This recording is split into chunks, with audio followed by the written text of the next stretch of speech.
in your affidavit as a matter of fact. Kasi pag tinitingnan ko yung affidavit mo, hindi siya kasama. And I just wanted to find out the veracity of what you have spoken a while ago. Una, sinabi mo kanina that you were a victim of robbery, hold-up, and extortion. Ito yung panahon na bata po kayo, no? May asawa na ako, Your Honor, sa 1992. 96 ako na police, 1992 nangyari, 91, 92. So hindi pa po kayo police na mangyari po ito? Yes, Your Honor. So you confirm that yun po kayo naging victim at pangarap nyo po na maging isang mabuting police. Am I right? Yes, correct? Your Honor, Mr. Chair. At 12 taon po kayo naging patrolman. Wala po sa mga affidavit nyo to eh. And that's the reason why I wanted to verify. 12 years kayo naging patrolman. Yes, at sa pagiging patrolman nyo, 12 taong kayo naging isang mabuting police. And as a matter of fact, ay wala kayong natamo na anumang promotion. Am I correct? Yes, Your Honor. Okay. At sinasabi po ninyo na noong 2014 to 2015, which is not also included in your affidavit, ay meron kayong 60 to 70 pushers na na-apprehend. At isa lamang doon ang namatay noong 2014 to 2015. Am I correct? Yes, Your Honor. Yes. Mr. Chair. Yung 2014 to 2015, saan kayo naka-assign at ano po ang rango nyo during that time? Major, Your Honors, Mr. Chair, nasign ako as Chief ng Regional Anti-Illegal Drugs Special Operation Task Group ng Police Regional Office 8. And in spite that you have apprehended 60 to 70 pushers, there was no promotion that was given to you? Yes, Your Honor. Okay. So, noong 2016, dumating na ang panahon ni Duterte, you were called, no? Natawagan po kayo. At ang order sa inyo, ma-disband po yan. Yung Espinosa Group.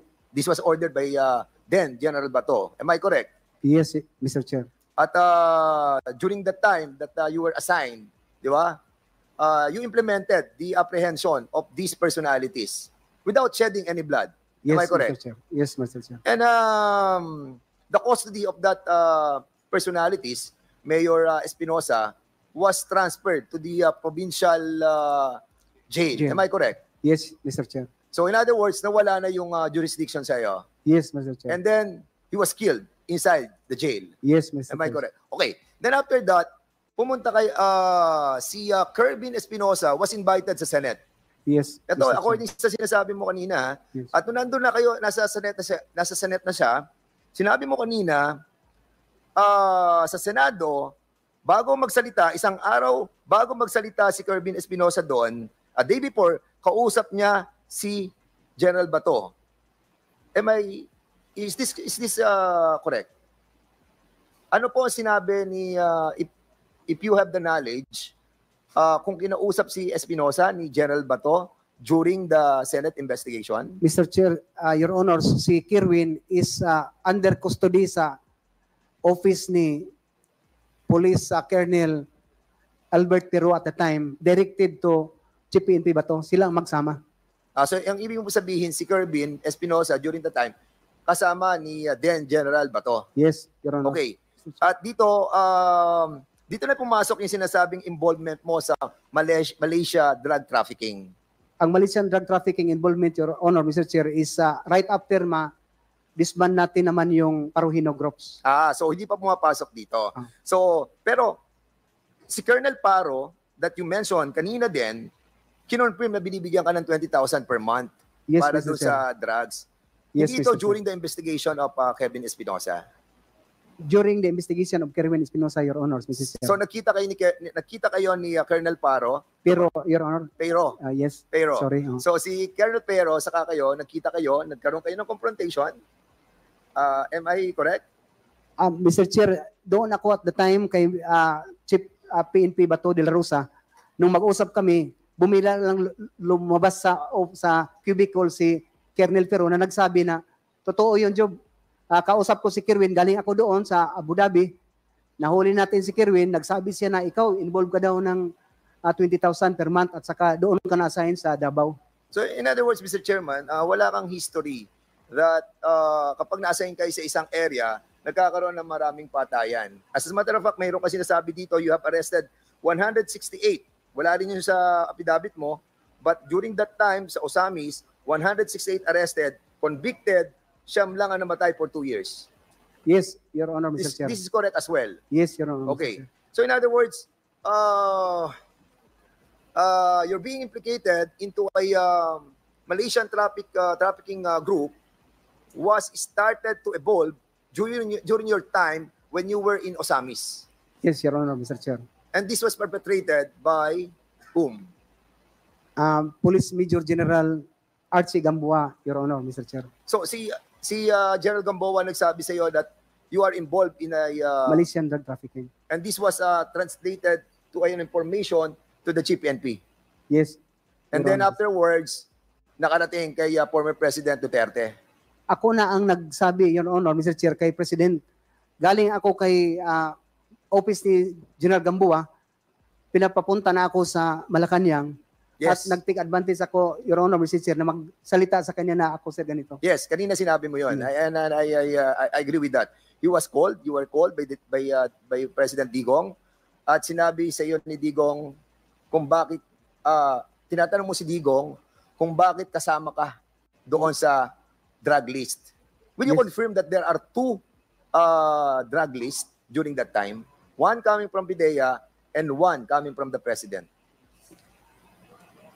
Your Honor, Mr. Chair, ang PRRD's list that is came from the intelligence community na join sila meeting to probe kung sino itong nasa list or exclusion, inclusion, sino i-approve to para mabigay kay Presidente, Your Honor, Mr. Chair, parang kuha na lahat, parang lahat na confirm na from any or different intelligence community, nagsasabi na okay na to, ito talaga ang list ng PRRD's list, kuha na confirm na ito from the law enforcement. So those are the second drug watch list that been hold by the then President PRRD, correct? Yes, Mr. Chair.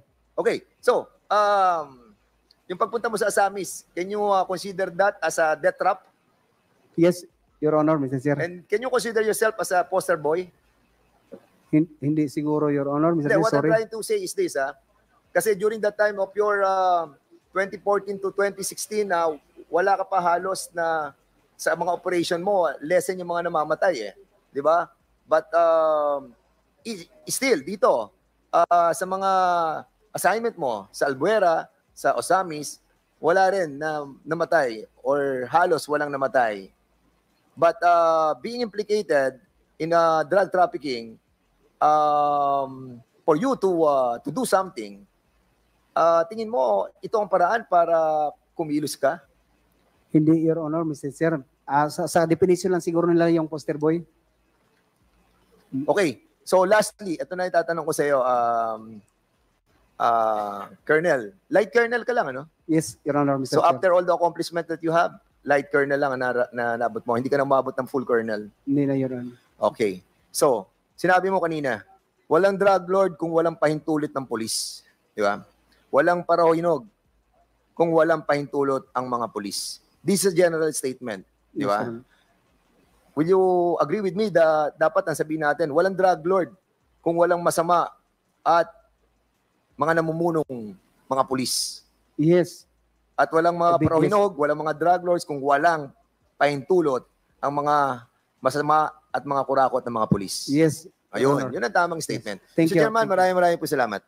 Thank you. Thank you for that short manifestation, Congressman Fernandez. The next to interpolate is Congressman Paduano. You're Thank you, recognized. Mr. Chairman. This is not a manifestation, but rather interpolation. Pabilisan lang po, kasi you mentioned about Bacolod City, you mentioned about Lilo, Negros Oriental. But before I go to that topic, kasi it was asked by Congresswoman Nograles and some of the members of this committee with regards to bagmen, pera-pera. Okay? Now, ang tanong po, saan po nanggagaling yung pera? Sino nagbibigay ng pera? Sa Sa amin, police, from the police. sa akin naman, Your Honor, yung mga LGU, yung sinabi ko nga, na LGU ang nagbigay ng reward. So, kailanman hindi ka nakatanggap ng pera galing sa police with that reward? For reward, Your Honor, came from the police, hindi ako nakatanggap. Sigurado ka? Yes, Your Honor. Okay. Do you know, because the name Colonel Leonardo and Light Colonel retired, Garma was mentioned in the previous hearing by one of the PDL witness. Do you know personally Lieutenant Colonel Garma and retired Colonel Leonardo?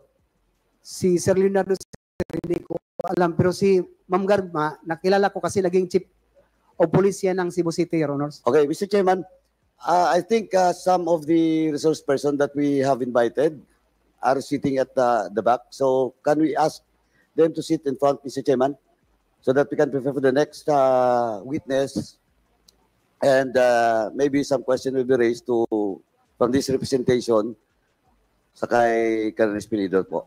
Congressman Paduano, may I know who among our resource Colonel persons? Leonardo, because I mentioned him. Colonel Leonardo, are you present? Can you please... Lieutenant Colonel Garma. Colonel Garma, are you present?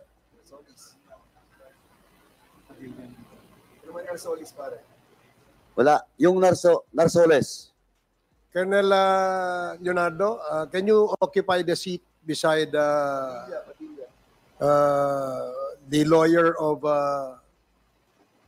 Colonel Espinido? Colonel Garma, are you